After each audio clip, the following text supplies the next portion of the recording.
Thank you very much for meeting with me. So Make Do It Now, a new generation of architects that is kind of starting a new way of doing architecture. What is this about? Yeah, so this is kind of the, let's say, the historical introduction, or it provides a little bit of the historical context for the emergence of this generation of architects in Japan.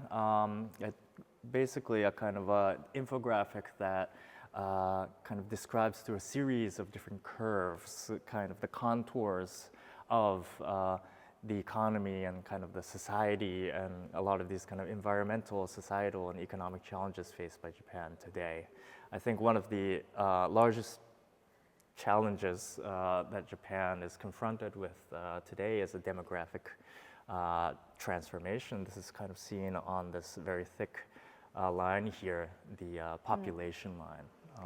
You know, Japan, like many industrialized countries, went through a series of baby booms following the Second World War, especially in the 50s, the 60s into the 70s.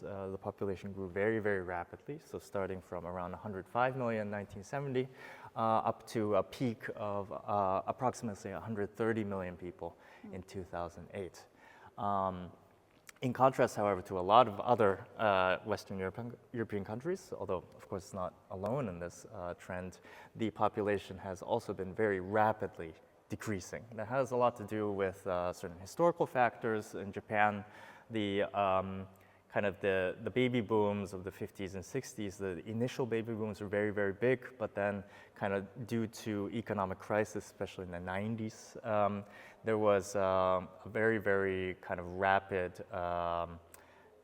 decrease, let's say, in the birth rate. And even today, the birth rate remains very, very low. And at the same time, migration is also almost non-existent in Japan, which means that all of these, as these baby boom generations of the 50s and 60s, you know, pass on in the next 10, 20 years, there's really no new kind of groups or, you know, population growth that's kind of going to replace them, right? Which means that kind of the projection is currently by the year 2040, the population of Japan is set to shrink by around 20 million people.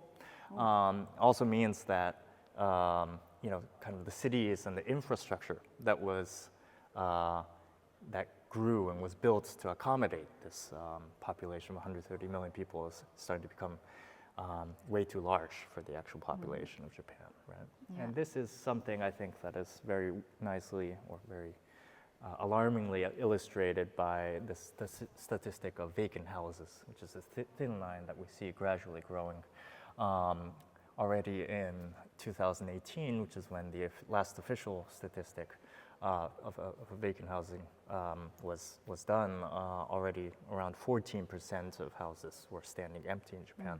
And this number is only expected to grow as the population decreases, so up to probably around 30% if you believe some of the more drastic projections over the next 30 years, right? So. Yeah, of course, at the same time, the economy has never really been able to recover from the bursting of the bubble economy in the early 90s in Japan. You know, initially they were talking about the lost decade, but nowadays people are now talking about the lost 3 decades, lost 30 years. So kind of 30 years of stagnant economic growth that has, in particular, for this generation of architects that we have in this exhibition, so those born after the mid-70s. Has kind of, resulted in a sort of, situation where, you know, they can no longer believe in kind of this dream of constant growth, of economic progress, right, that I think had driven their parents or their grandparents' generation had. So they have to come to terms with a certain post-growth paradigm. And that's also putting into question what exactly architecture is and what its role could be in a kind of society that stopped growing. Yeah. From the exhibition in 2022, there was also a catalog published by Christoph Verlag. There is a question I have related to something we were talking about before. So because of the decreasing of the population, there are a lot of vacant houses. Right. And what I read about is actually a phenomenon called spongification. Yeah. And so it's really like a sponge. So you see all of these holes, but it's still very defined. So very difficult to intervene. The spongification is a very interesting concept, right? It's kind of like the, well, there was this essay by this urban theorist in the catalog, Xing Aiba, who is kind of, in a sense, well, not necessarily coining it, but has kind of popularized, I guess, this idea that, you know, urban development, urban growth is often a kind of very linear, clear kind of outwards radiation, right, from a center towards the periphery, and you always have this kind of horizon or this frontier that is extending always. But then urban decline or urban degrowth, right, occurs, at least in the Japanese context, in a very different process, where it's not that the city is then shrinking in this way, but the city is shrinking through kind of spontaneously emerging empty lots or empty houses within the fabric, right? So it's much harder to control, right? So kind of urban planners have to develop new tools to manage this spongifying city and to manage this kind of degrowth process. And you know, I think it's still a very big debate in Japan, and there's not really that much consensus of how to actually manage this. But it is indeed a very big problem, right? Because you know, you can't really predict where the next house will go empty. I mean, often it has to do with, okay, well, you know, it has a lot to do, of course, with the urban fabric of a lot of Japanese cities, which is, you know, in comparison to European cities, much less, much smaller plots, right? You don't really have a block structure. These are all plots that have been subdivided from larger plots kind of through decades. And then often it's a kind of, on the plot itself is a single family house, perhaps, or kind of a smaller multifamily dwelling.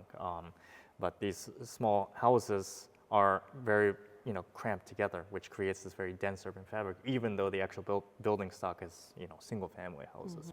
It has really become a very big, serious problem, I think, in many parts of Japan. You know, of course, even in Tokyo, even these large cities, especially kind of the outer neighborhoods, you'll have a very big problem with kind of empty houses that are visually deteriorating, but no one really has the ability to actually intervene and do something about it, right? And this is where I think a lot of these architects are seeing a certain possibility or kind of a place or a kind of a space in which they can intervene. This is a project by Studio Gross, which is actually a studio by two German architects who have been living in Japan for several years now. And they're particularly interested in kind of this engagement with the empty houses phenomenon, in Japanese akiya phenomenon. And this is a project called House 03, because it's the third such vacant house that they have occupied and have transformed. And so this is a kind of house in Arakawa ward, again, a kind of a rather peripheral neighborhood, a very kind of down-to-earth, more working-class neighborhood in Tokyo, where there's also a very big problem with empty houses. And this house, you kind of see here, is located on a shopping street, kind of within this Arakawa ward, and used to have, you know, I believe it used to be a bar here on this corner, and then another store as well next door. But both of these, you know, commercial spaces have been empty for a very long time. And like many other stores on the shopping street, this basically always has this metal shutters down. You know, in Japanese, there's a term called shutter street or shattadori, which refers to kind of this phenomenon of formerly, you know, kind of vibrant shopping streets, essentially now just becoming kind of a row of metal shutters, right? Because there's no more tenants, right? And so the architect moved in 2018 and kind of struck a deal with the client, who was also very open to their ideas, to actually take over the entire entire building, not just so they're using it now to live in and work in, and they're living kind of on these upper levels as well as this back side of the building, and then are also using kind of these, especially this corner space as an office. And they kind of managed to create a kind of an internal opening to link together this office to the back of the house. And they've been kind of transforming this front space basically through a lot of DIY interventions. One of the first gestures that they did was to kind of entirely paint the space white to kind of, signal a new beginning. Also signal the kind of the change in function towards the shopping street. And then they've been using kind of this forward facing commercial space as, well, on the one hand as an office space for themselves, but often also as a kind of a living space that is open to the street, as well as a space where they often do a series of different exhibitions or events, right? And this is a kind of a situation where, they're kind of doing this in full view, in a sense. They're also living, in a sense, in full view of the street, which is also allowing for, and kind of, this is also a sort of an open invitation to also the people living there. And you'll often see that, at least at the beginning, nowadays they're very, very established in the community. At the beginning, you'd have a lot of neighbors who would, be walking by and kind of just, peek in and ask what is happening here. And then, you strike up a conversation, etc. It's, I think it's very paradigmatic of kind of this, this new, new trend towards opening, right? Especially as an architect, especially for these younger architects, where, here it's a very kind of radical kind of example of this, where they're actually living in full view of the street, or kind of putting their lives on display.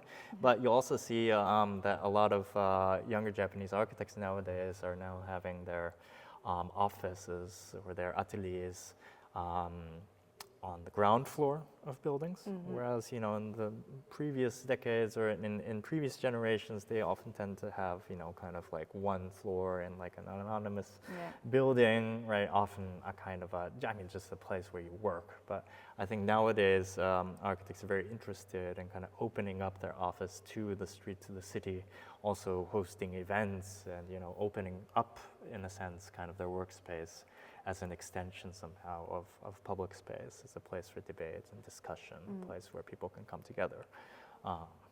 This is, I think, certainly one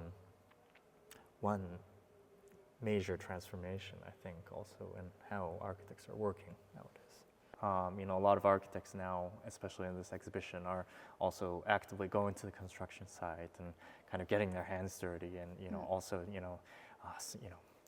doing a lot of things DIY, helping out, and at the same time kind of allowing for different forms of knowledge, right, coming from kind of these craftspeople or people involved in construction to also inform their design. I think a very good example of this is this project here, which is called Senju Motomachi Soko, which is a ongoing, since 2020, renovation of this two-story warehouse that we can also see here on this photograph. A bit of a strange project. It's so basically the two-story warehouse is in a ward of Tokyo called Adachi, which is kind of a rather peripheral kind of industrial area of Tokyo, not necessarily somewhere that a lot of architects generally tend to work in.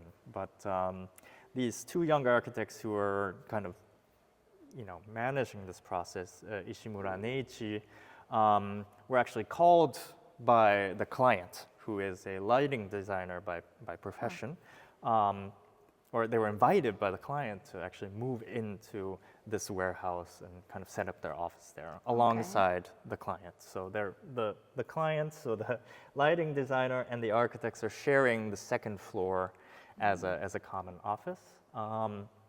And then this ground floor is kind of being used as a workshop space, especially for this lighting designer to create new lights and also kind of mock up certain designs that he might be developing for fairs or exhibitions.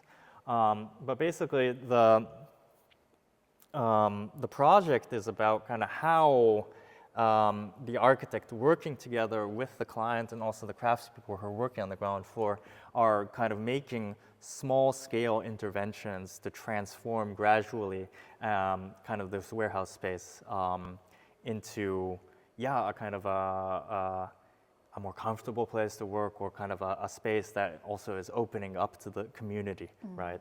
One of the biggest factors here is that the client is also, by his own nature, personality, is very averse to throwing things away. So whenever he has a job, for example, and produces a mock-up or does something, he often takes back the waste materials that otherwise would have been thrown away and brings them into this warehouse and literally is, storing them in this warehouse.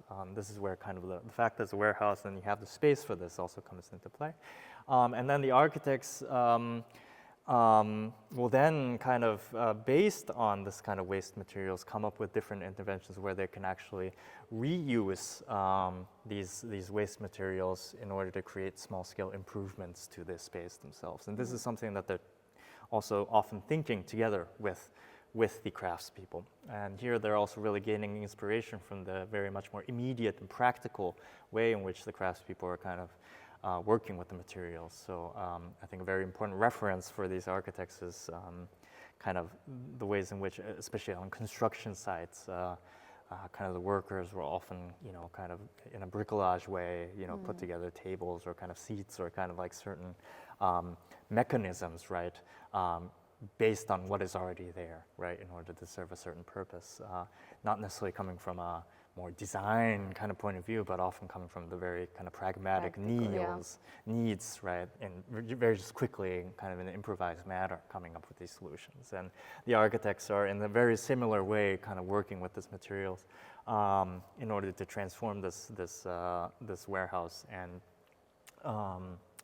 and they often talk about the fact that actually a lot of the ideas that they end up implementing are kind of coming from the craftspeople themselves, right? So often they'll have a material, then they'll have a kind of informal chat with the craftsman. Oh, we have this, and what do you think? We have this, and then we have this need. How do you think we can maybe use some of these materials in order to fulfill this need? And then there's an idea. There's kind of an exchange, and then the architects can go back upstairs and then maybe put it into a drawing, right, in order to study it, and then go back to the craftspeople and then get their feedback, really and then eventually together, right, with the architect, the client, and the craftsman, implement it. Right, so you kind of have this constant flow of different materials from the upper floor to the bottom floor and back again, a flow of ideas and materials also as well. That's leading to this kind of very interesting new ecosystem, right, developing. And this is a very particular situation, but also at the same time, very interesting is of course the fact that this situation is also now being presented in architectural magazines in Japan. So it's not just this exhibition that's saying this is an architectural project, but also kind of these gatekeeper architectural magazines in Japan are also now presenting this as a sort of a project, but where the project itself is not a result of a process, but actually the process itself.